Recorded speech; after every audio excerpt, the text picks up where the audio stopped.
I'm a 58, 57-year old man, and been married twice, divorced twice, 11 years, 18 years, blah, blah, blah, blah.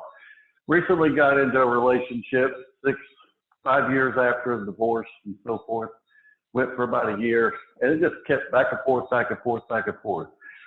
I realized after reading your books, a lot of it was on me from having bad boundaries and so forth and so on. After trying to implement them and get back, it still didn't go good. So I finally, in one of my moments of allowing myself to escalate the fit of anger, yet once again saying, get away from me. I don't want you. I don't need you. Leave me alone. Yeah. Right. And that's not a good way to do it, you know? And so I'm struggling with, how do you break it off knowing that it's not good? My inner circle, like you're talking about, says, get away from it. It's not good. It's not good. It's not good. Oh. How do you get away from it and have a godly attitude about it? You weren't running from a good one. You were getting out of a not so good one. Yes, sir. And I think that, you know, I want to take the blame on myself, yet I know there's unhealthiness in her as well, but I can't fix her. I got to fix me. Well, give me an example of what was it you decided, I don't want more of this. Okay. What was the behavior you were trying to get away from? Let me be nice. So, yeah, there was. Yeah, we don't have a delay. We don't have a delay, so sure. Choose your terms carefully. Okay, I will. Just her way of trying to make up when things were bad was not my idea of doing makeup. And even though I went along with it because of being a man and her being a woman, it kept going to that place, and I kept saying no, but yet I couldn't stick to my no. And finally, I just said, no, get out of here and leave me alone. I'm not going to do this. Bye.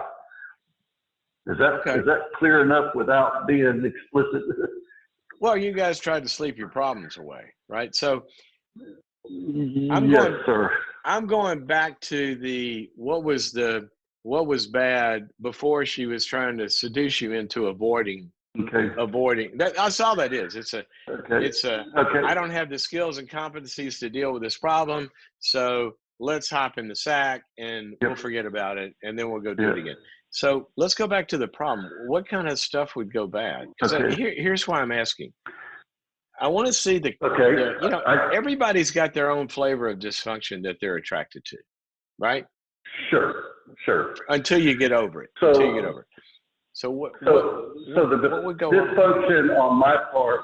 Okay, so the dysfunction on my part was hearing her saying, "I love you. You're a good man, but you're doing this wrong. You're doing this wrong. You're doing this wrong."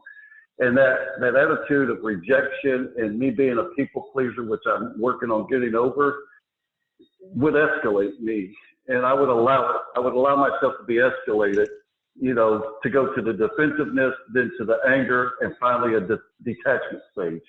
All right, hold on. I just want to stop. Don't get too much. Go ahead. Hang on. You said you're a good man, but you're doing this wrong, this wrong, this wrong, this wrong, and you said that attitude of rejection. All right, so let's stop right there. What was she saying that you were doing? What would she say that you were doing wrong? Okay, I'm going to give you a prime example. My daughter-in-law called me one day, which she does often, and she had been drinking. She was missing her dad. She was crying to me.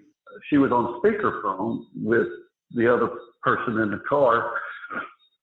And after we were done, she's like, well, there's something wrong with that. You don't need to be talking to her. You know, that's my daughter-in-law. You know, and she interpreted it that I had a different relationship with my daughter-in-law than what I actually had. Oh, you know, she kind of cast aspersions on it, sort of like it wasn't pure. Yes. And the same thing happened with a friend of mine, a very dear friend of mine, him and his wife going through an issue, and his wife called me, which they knew. They both talked to me. I was kind of counseling them over the phone, and she called me one night. some of the same type of situation. Yeah. Well, you don't need to be talking to another man's wife. That's wrong. So there was the Okay. insecurities that would show through on her. So. All right. So you get defensive? I would start to get defensive Okay, after so trying to explain it, and that explanation. Go ahead. Okay, so let me try to give you something really actionable that will solve this. Okay. Mm-hmm. Because what you're talking about is ultimately this stuff, and then you get defensive, and then you start yelling, and then blah blah blah, and then you kind of break up and do it again. There's one of my favorite verses says that the angry man is like a city without walls. It says that in Proverbs. Mm-hmm. So think about this. Yes, sir. If you are at that time, way back when, if you're a city without walls, then you're defenseless, right? And so what happens is you don't have any skin, and all these germs invade you, and now I start screaming and fighting and get out of here and this, that, and the other. Well, what good boundaries do is sort of like our skin. Okay, if you think of anger as inflammation, it's an immune response, right? Well, if I got good skin that nothing can get in, then my body doesn't get angry. It doesn't have an angry response. It doesn't get red and inflamed and all that, or translated behaviorally, I don't start screaming and this and the other. So I would want you said, starting the call, you said, how do we do differently here? I want you to work on your skin. Because this woman saying that to you, that's not a very big attack. It'd be like, I mean, I understand COVID is one thing, but before COVID, if you got a healthy immune system, you could get on an airplane and not catch a cold, right? Yes, sir. We could go outside and run into bacteria. So I'm going to be you for a second. You be her. All right. We're in the car. I'm talking to my daughter-in-law. Now hang up the phone. You be her, and now you criticize me. Okay. Well, there's something wrong with that. Oh, really? What? Well, why would she be calling you? She needs to be talking to her husband, which is your son, not you. Oh, why? You heard the conversation. Why did it sound like she was needing to talk to me? Well, she said it was because she was missing her dad, but that's just not right. Well, seems right to me. I mean, she's missing her dad. I'm her father-in-law. I am her dad in a sense, and we have a great father-in-law, daughter-in-law relationship. It's pretty cool. Yeah, but you're going to get yourself in trouble. You're going to get yourself in trouble because people mess up all the time with that kind of relationship. Well, I don't think so. So thanks for your concern. I see there's Chick-fil-A up on the right in the next exit. Do you want to go get some food? I mean, see, why does she have this much power? Why can't you say? Because I gave it to her. Exactly. Because I gave it to her. So why don't you just say, wow, here's what I would say to her. I'd say, it must be kind of scary. Is it scary to worry about stuff like that all the time? Mm-hmm. It must be hard. Well, at the point that I'm at now, I mean, for the umpteenth time, I've just shut it down and cut it off. But my worries are. Well, that's fine. That's fine. I would, what? The way that I shut it down. Well, the way you shut it down came from the being infected, right? So I'm trying to get back to let's strengthen your immune system, and you allow people to have their opinions and their criticisms. Actually, we should be asking for those all the time anyway. One of the biggest diagnostic things I ever see in people when somebody like will question somebody and they go, so what are you questioning my integrity? You questioning my integrity? Is that what you're doing? Well, yeah, I am actually. Of course I am. We should question each other all the time. Why would we get defensive at being questioned when that might help us? And if it doesn't, we don't have to take it anyway. So I want you to, two things. I want you to get in your head with somebody helpful and figure out whose voice is so powerful still in my memory of criticism that when this dysfunctional person that I'm dating kind of makes a comment, it hits the trigger of whoever that is in my voice. And all of a sudden I feel small and scared. And now I've got to call out the immune function to this COVID times 12 that's happening in my psyche. And so somewhere, I don't know if it's a critical mother, I don't know if it's a father, I don't know if it's 46 years of parochial school, I don't know what it is, but there's a big voice in your head that people are able to trigger. So I want you to go process that. Then I want you to build the skills of take a moment, it comes in, you get amped. Oh, there's that feeling. I'm getting amped again. I know what to do. I know what to do when I feel amped.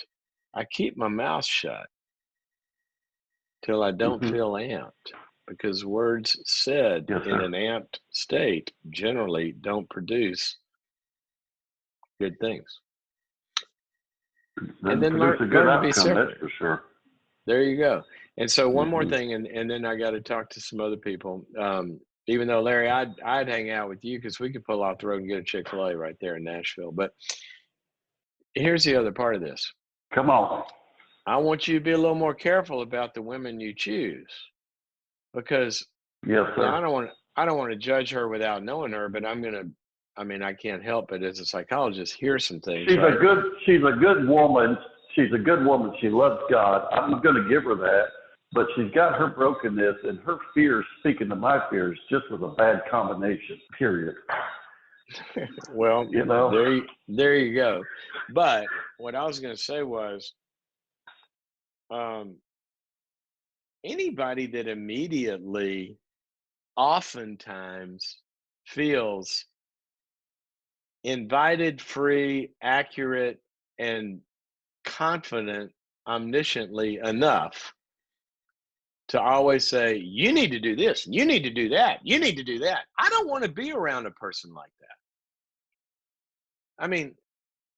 Can't we just hang out without every other sentence you telling me how I need to be different? I don't want that. Let's notice that there's some flowers to pick out here. So I just want you to, on the front end, it sounds like you might have a little bit of a attraction to maybe who knows what kind of personality type it is, but somebody that does stuff that I want you to start noticing earlier and going, that's not fun. I think I'll go 2 exits down the road next time. Okay, I got to hustle. Hope that's helpful to you. All right, thank you. Thank you very much. Yes. Thank you. Lots of times when we get angry and defensive and have immune responses, it's not because of the size of the germ. It's just not. It's just not.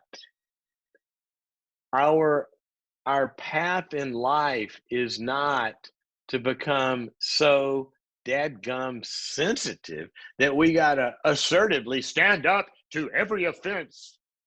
What a stupid way to live. You can't go outside if you take offense at everything everybody says. Think of that phrase, take offense. You pretty much got to take offense to be offended. Obviously, there's offensive things, but do we have to be so offendable? Think about it. Come on.